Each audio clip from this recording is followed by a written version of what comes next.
Hi everyone, मेरा नाम शैली है और मैं 16 साल की हूँ। एक बात बताओ, क्या आपने कभी ये स्टूपिड बात सुनी है कि प्यार और नफरत के बीच एक बारीक लकीर होती है? मुझे तो हमेशा ये बात बिल्कुल बकवास लगती थी, लेकिन फिर मुझे रियलाइज हुआ कि इस बात में कितनी सच्चाई है। क्या आप जानना चाहते हैं ये कैसे हुआ? तो फिर चैनल को सब्सक्राइब करें और मेरी स्टोरी सुने। जहाँ तक मुझे याद है, मुझे हमेशा से एक भाई चाहिए था। शायद तब से जब से मैंने 5 साल की उम्र में पहली बार स्पाई किड्स देखी थी। Alas, I never got a sibling. लेकिन मेरे पास एक बेस्ट फ्रेंड था, एलेक्स। फर्स्ट ग्रेड से हम दोनों दो जिस्म एक जान थे। उसे भी वो सारी चीजें पसंद थी जो मुझे पसंद थी और हम दोनों अपने सारे सीक्रेट शेयर करते थे। मेरी नजरों में तो एलेक्स दुनिया का सबसे कूल लड़का था, लेकिन प्रॉब्लम बस ये थी कि उसकी कूलनेस के बारे में मेरे अलावा और कोई नहीं जानता था। At school, my best friend was a real wallflower. School की अमेरिकन फुटबॉल टीम में जाना उसका सपना था, लेकिन वो लोग उसे अपने साथ शामिल ही नहीं करते थे क्योंकि उन्हें लगता था कि वो कोई नर्ड या बोरिंग सा लड़का है। आप सोच भी नहीं सकते कि इसकी वजह से एलेक्स कितना परेशान रहता था। आफ्टर ऑल, वो हर तरीके से टीम में जाने के लायक था। लेकिन एक दिन ये प्रॉब्लम अपने आप सॉल्व हो गई। कम से कम मुझे तो ऐसा ही लगा था। उस दिन स्कूल के कॉरिडोर से गुजरते वक्त मुझे फुटबॉल टीम के मेंबर्स की बातें सुनाई दी। वो काफी अपसेट लग रहे थे। उनका कैप्टन एरिक कह रहा था, well, this is definitely going to be the most depressing start of the season. मुझे उसकी बात समझ नहीं आई। मैंने थोड़े और पास जाकर देखा।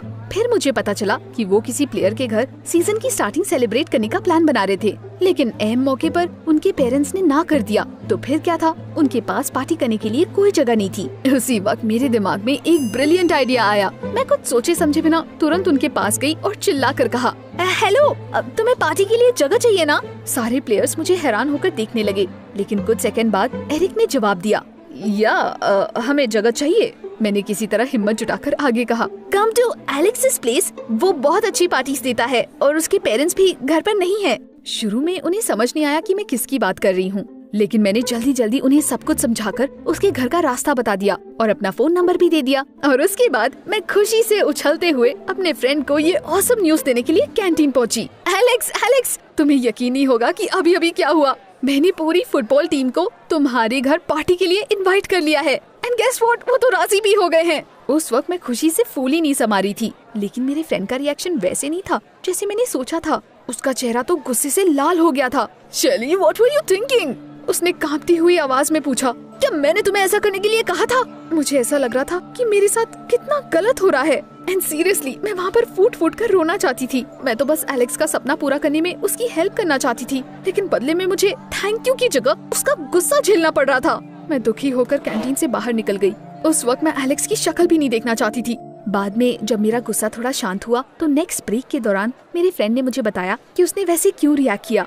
He said that his parents, who were police officers, had just left on a business trip for next few days. लेकिन प्रॉब्लम ये थी कि उनकी एब्सेंस में एलेक्स को अपने छोटे भाई केविन का ख्याल रखना था। तुम्हें पता है ना, वो कितना शरारती है। मैं उसे एक सेकंड भी अकेला नहीं छोड़ सकता, एलेक्स ने कहा। उसकी बात सुनकर मैं भी थोड़ा परेशान हो गई। एंड देन मैं एक दूसरा प्लान सोचने लगी।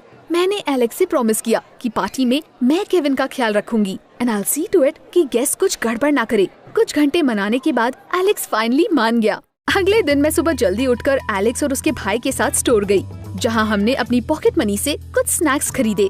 उसके बाद मैं घर की साफ सफाई करने में और एक कूल प्लेलिस्ट बनाने में उसकी हेल्प करने लगी। फाइनली एक के बाद एक गेस्ट आने शुरू हो गए।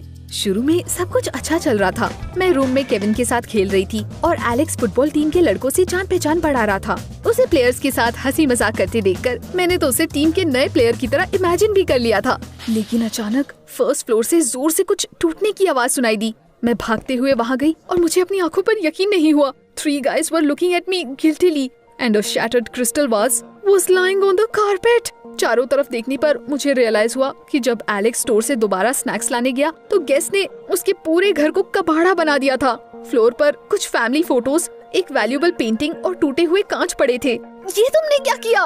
मैंने चिल्लाकर कहा। मेरा गुस्सा 7वें आसमान पर था और तभी मेरी नजर एक फुटबॉल पर गई। वो इडियट्स घर के अंदर फुटबॉल खेल रहे थे। आपको लगता है कोई मेरी हेल्प के लिए आया होगा? यार राइट, सब के सब वहाँ से ऐसे खिसक लिए जैसे वो वहाँ थे ही नहीं। जब तक एलेक्स वापस आया, वहाँ पर मैं अकेली बची थी और सेकंड फ्लोर पर केविन सबसे अनजान अपने रूम में खेल रहा था। जैसे ही मेरा बेस्ट फ्रेंड रूम के अंदर आया, मुझे इतनी शर्म आ रही थी that I couldn't look him in the eye. Alex, I can explain everything. लेकिन वो बहुत गुस्से में था। शेली, तुमने वादा किया था, उसने चिल्लाकर कहा। मुझे पता था ऐसा ही कुछ होगा। तुम्हें जरा भी अंदाजा है अगर मेरे पेरेंट्स ने ये सब देख लिया तो क्या होगा? मैंने उसे कई बार बताने की कोशिश की कि असल में वहाँ क्या हुआ था, लेकिन कोई फायदा नहीं हुआ। उसका गुस्सा कम होने का नाम ही नहीं ले रहा था। और फिर मुझे भी गुस्सा आ गया और हमारी लड़ाई शुरू हो गई। शायद हम दोनों इतनी जोर जोर से बहस कर रहे थे कि केविन भी डर गया होगा। वो अचानक फर्स्ट फ्लोर पर आया। उसने अपने पीछे से कुछ निकाला और हम दोनों को हथकड़ी से बांध दिया। मुझे कुछ समझ नहीं आ रहा था। केविन, ये क्या कर रहे हो? मैंने पूछा। अब तुम दोनों नहीं लड़ोगे।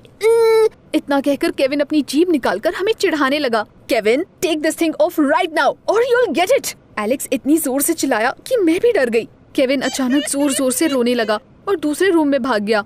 हथकड़ी से एक साथ बंधकर एलेक्स और मैं 2 घंटे तक पूरे घर में केविन को ढूंढते रहे, लेकिन उसका कोई पता नहीं चला। तब हम दोनों काफी डर गए थे। हमने बाहर जाकर पूरी रात उसे ढूंढा, अंधेरी सड़कों पर, गलियों में, सारे नाइट कैफेज और शॉप्स में भी, लेकिन केविन कहीं गायब हो गया था। और सबसे बुरी चीज ये थी कि Alex didn't want to talk to me even then. Listen, मुझे लगता है कि हमें पुलिस को कॉल कर देनी चाहिए, मैंने डरते हुए उससे कहा। लेकिन एलेक्स ने मुझे ऐसे देखा जैसे मैं कोई पागल हूँ और फिर उसने गुस्से में कांपते हुए जवाब दिया, तुम्हारा दिमाग खराब है। मेरे पेरेंट्स पुलिस में है, इसकी वजह से वो मुसीबत में पड़ सकते हैं। और जब उन्हें पता चलेगा कि मैंने पूरा घर बर्बाद कर दिया है और अपने भाई को भी खो दिया है तो तुम्हें अंदाजा भी है वो मेरा क्या हाल करेंगे। He was right, हम कुछ नहीं कर सकते थे।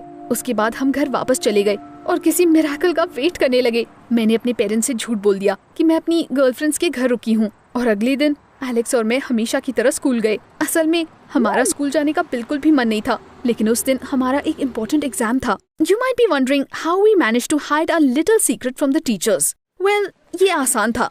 एलेक्स लेफ्ट हैंडेड था, इसलिए हमने अपने हाथ आराम से डेस्क के नीचे छिपा रखे थे, तो किसी को शक भी नहीं हुआ। मैंने अपनी गलती की भरपाई करने के लिए एलेक्स का पूरा टेस्ट भी दिया, क्योंकि हमेशा की तरह उसे कुछ नहीं आ रहा था और मैं पढ़ाई में काफी अच्छी थी। लेकिन उससे भी कोई फर्क नहीं पड़ा। एलेक्स अभी भी मुझसे बात नहीं करना चाहता था। And that wasn't even the worst thing. हम इसी उम्मीद में घर वापस गए कि शायद अब हमें केविन मिल जाएगा, लेकिन हमने देखा कि वहाँ बस केविन नहीं बल्कि उसके पेरेंट्स भी थे। तुम कहाँ चले गए थे? हमने तुम्हें कहाँ कहाँ नहीं ढूंढा, एलेक्स ने चिल्लाकर कहा और उसे तुरंत इसका रिग्रेट भी होने लगा। उसका भाई पूरे टाइम पेंट्री में छिपा हुआ था और हमारी किस्मत इतनी खराब थी कि हमने पेंट्री छोड़कर उसे बाकी सारी जगह ढूंढ लिया। हथकड़ी की चाबी भी वहीं पड़ी थी, लेकिन उनके पेरेंट्स ने केविन को कुछ नहीं कहा। इसके बजाय वो तुरंत एलेक्स को डांटने लगे। एलेक्स, यहाँ क्या हुआ है? हम 2 दिन के लिए बाहर क्या गए? तुमने तो पूरा घर बर्बाद कर दिया और अपने भाई को भी खो दिया। उसके डैड चिल्ला पड़े, लेकिन चुप रहकर सारा ब्लेम अपने ऊपर लेने के बजाय एलेक्स ने सारा ब्लेम मुझ पर डाल दिया। उसने कहा कि मैंने ही उसे पार्टी देने के लिए मजबूर किया था और उन बदतमीज फुटबॉलर्स को भी मैं ही घर लाई थी। I listened to him and felt like that the ground was falling away from beneath my feet. मैं सोच भी नहीं सकती कि एलेक्स कुछ ऐसा कर सकता है। इसलिए उन हथकड़ियों से छूटते ही मैं दौड़ते हुए अपने घर वापस चली गई और बस यही होप करती रही कि अब पूरे वीकेंड मुझे उस ट्रेटर का मुंह न देखना पड़े। As if the day wasn't horrible enough, I was in for another surprise at home. अभी मैं घर पहुंची भी नहीं थी कि एलेक्स के पेरेंट्स ने मेरे पेरेंट्स को कॉल करके सब कुछ बता दिया। मुझे पूरे महीने के लिए घर में बंद कर दिया गया। इससे बुरा और क्या हो सकता है? लेकिन सच कहूँ तो मुझे इस बात का कोई दुख नहीं था। वैसे भी मेरे पास ऐसा कोई नहीं था जिसके साथ मैं हैंग आउट करती, क्योंकि एलेक्स के साथ मेरी सालों पुरानी फ्रेंडशिप ऑलरेडी टूट चुकी थी। उसके बाद 1 महीने तक हमने स्कूल में एक दूसरे को इतना बुली किया कि आखिर में टीचर को हमें अलग करना पड़ा। लेकिन एलेक्स अभी भी ब्रेक्स के टाइम मुझे देखकर स्टूपिड कमेंट्स करता था। ऐसा नहीं है कि मैं उससे कुछ कम थी, मैं भी उसे मुंह तोड़ जवाब देती थी।